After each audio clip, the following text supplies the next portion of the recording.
Окей. Значи, да, аз съм Борче и съм координатор на... Моментално имаме един проект, що се спроводи от Erasmus+. Проектът се вика Природна перспектива.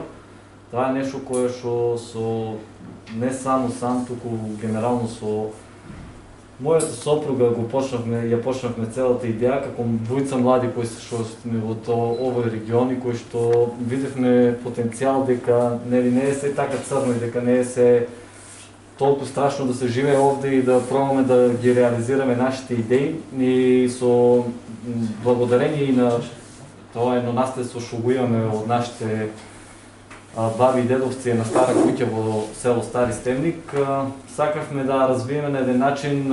На почетокот почнавме со идеите кои што ги нуди тука нашето општество за развој на рурален туризам, за некои такви идеи, но со тек на време самата идеја се моделира.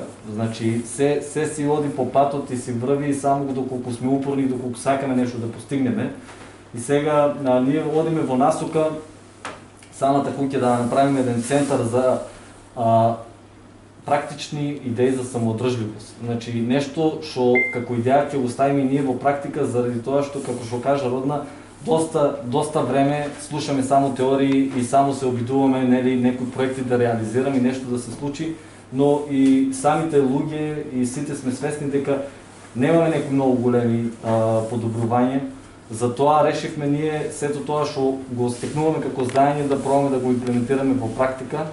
И еве сега ова ни е прва официјална, како да кажам, финансирање на нашите идеи. Овој проект кој што го реализираме со помош на Сдружение Надеж од Македонска каменица и Сдружение Зелено од соседна Република Бугарија. Значи сите некако допринесуваат само кога се сака. И идејата по поленка расте. Значи ние оваа година планираме со волонтерите веќе да отпочнеме со производство на собствени производи, како ќе имаме за почеток градини, зеленчук, па после ќе пробаме да направиме и завршен производ како ајвар, компот и сето тоа да го дадеме на луѓето кои што ќе сакаат да дојдат и да не подржат на некој начин и да си купат од тоа или не знам. За сега идејата е тука и ние още работиме на тоа. Така да сакам искрено да ја поддржам многу оваа идеја што има РЦЗ и Младинскиот хаб, затоа што сметам дека и на младите со кои